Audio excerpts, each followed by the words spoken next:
Brennan and Anita Roman. Breaking news this morning, gunshots break out in a Valley neighborhood, injuring 2 officers and several people. We'll have an update in just a few minutes. And a Goodyear firefighter who lost his fight to cancer is remembered as family and friends find healing sky high. Rocking around the Christmas tree, let the Christmas spirit ring. All right, are you ready for this? I With am. 6 fewer days between Thanksgiving and Christmas, when will you start decorating for the holidays? The results of a new study and a Fox 10 poll. That's all coming up in just a few minutes. But good Sunday morning, everybody. Thanks so much for joining us. Time now, 7 o'clock on the dot. I already started. I know you have. You sent me Put pictures. my little mini trees on the table, and it was a test to see how it would look, and I said, keeping them up. It looks pretty good. Looks You're very next. good. All right, well, we'll see about that. I'm going to get you in the holiday mood. We'll talk about that in just a few minutes, but take a look at this. These temperatures sure don't feel winter-like. 61 degrees is our current temperature out there. A little breezy coming out of the southeast there at 7 miles an hour. Getting up to about 85 degrees, much like what we saw yesterday. Plenty of sunshine out there. And you know what? For the 10-day forecast, not a lot's changing, but we'll talk all about that coming up in just a few minutes. At 7:01 on this Sunday morning, a news alert for you. We are following breaking news in Phoenix. 2 officers, several others injured in what is being called an overnight shooting. Live look right there at the scene. As you can see, a lot of police activity. This is in the area of 28th Street and Rozier.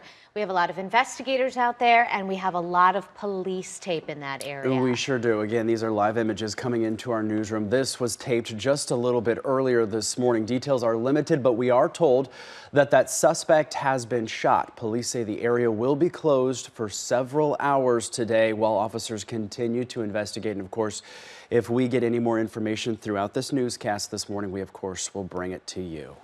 Also new this morning, gunshots ring out, sending 1 man to the hospital in a fight for his life. Well, it happened shortly before 9 o'clock last night in what appears to be the parking lot of a Valley hotel. Take a look.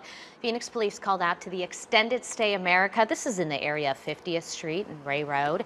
When officers arrived, they found a man who had been shot. He was rushed to a local hospital. His injuries said to be life-threatening. Police immediately setting up that crime scene you see there, and it appears to include a vehicle right in the middle of that scene. Investigators, of course, gathering evidence. They'll still be out there for quite some time. No suspect description has been given, but we are expecting more information at some point this morning. Well, this morning we are hearing from a woman who survived after she was hit by a car in Scottsdale on Halloween night. Now, the driver took off, and now her family is hoping somebody out there knows something with some information. It happened in the intersection of Goldwater and Camelback in Old Town Scottsdale. 21-year-old Mackenzie Portugal says she remembers leaving a bar and then getting on one of those electric scooters. That's when she was hit by that car. Her parents, who drove in from California to be with her, say luckily a witness saw what happened and called 911.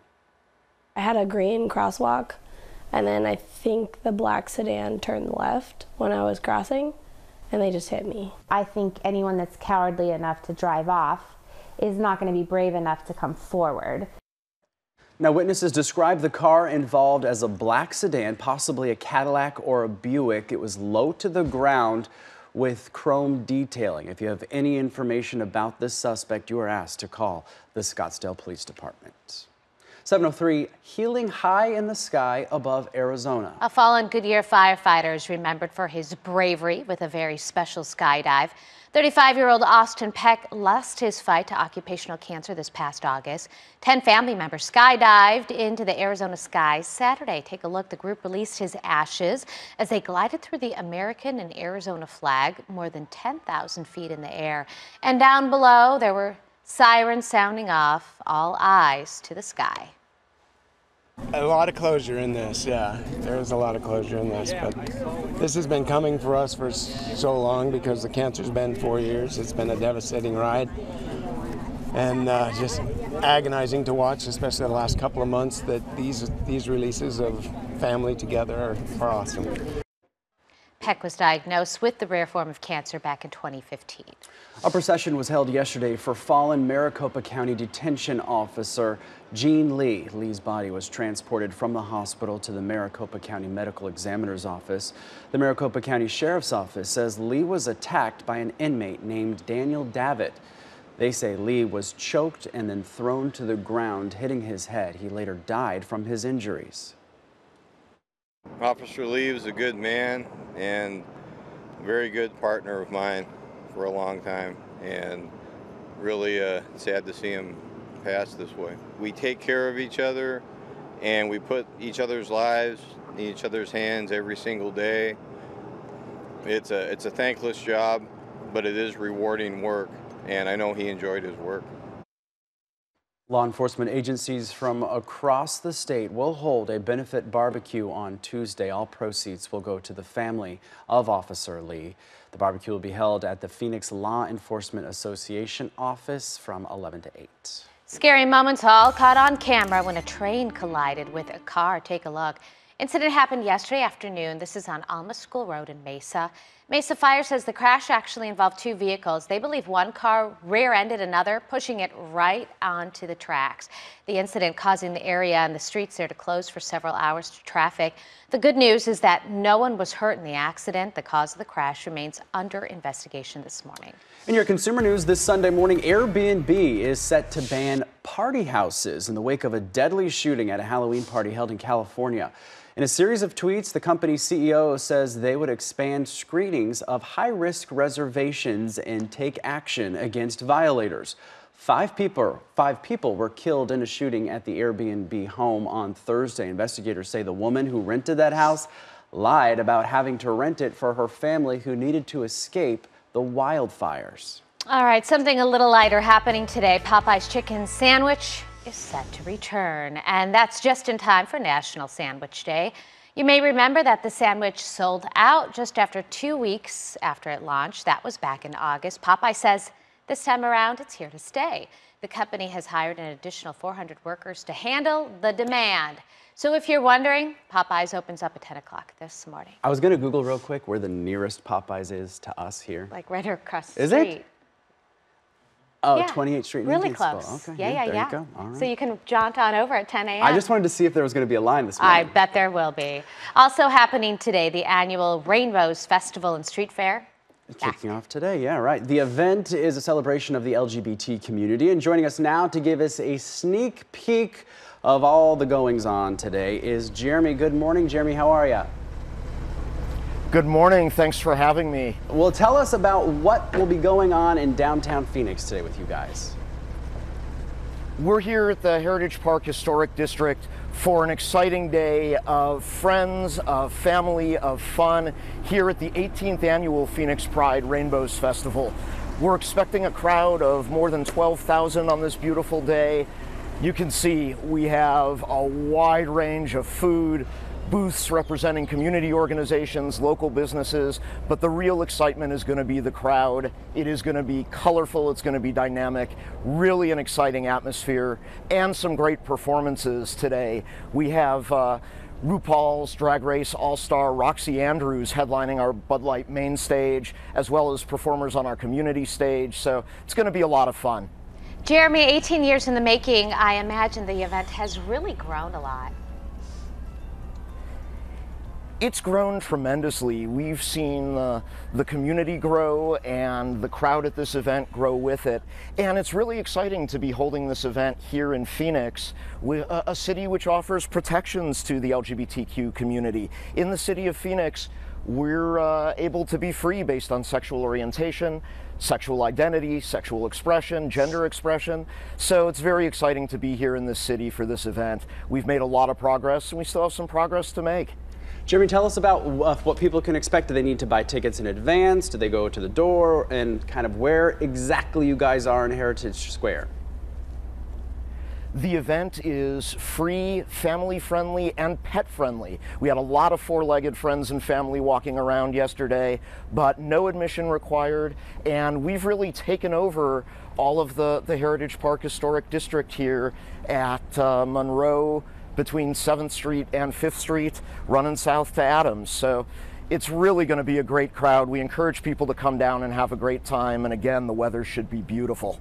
If there's one thing that you want people to walk away with after hanging out at the festival and enjoying the atmosphere and the people, what would that be?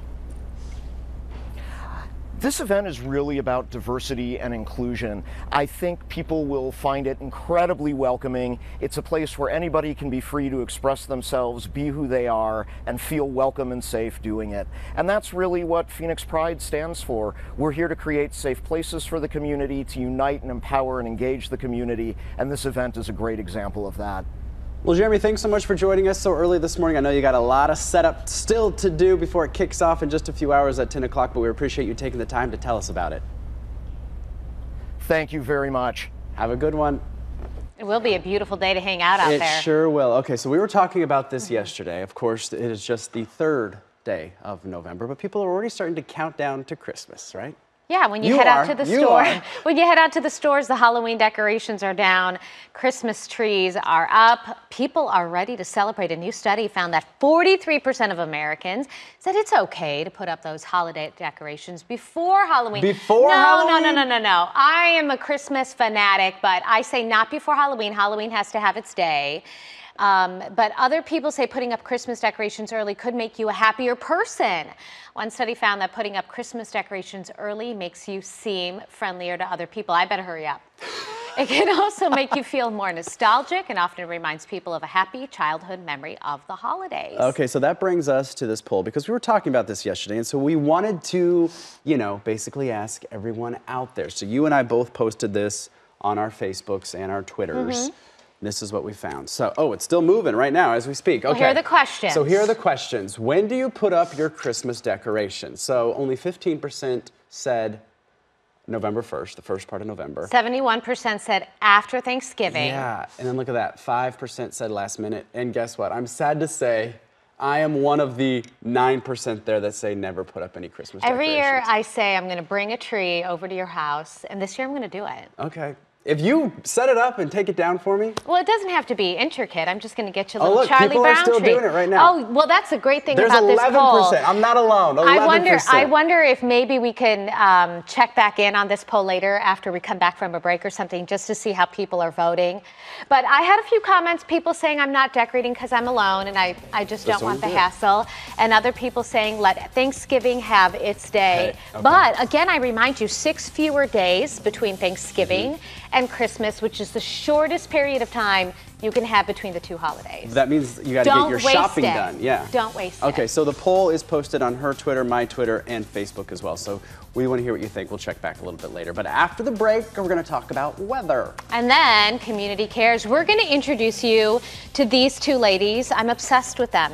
Barbara and Beverly. They're helping foster children feel better, one stitch at a time. And then later, proving nothing gets in the way of true love. A California couple says, I do, despite the wildfires burning around them. But it turned into some pretty incredible photographs.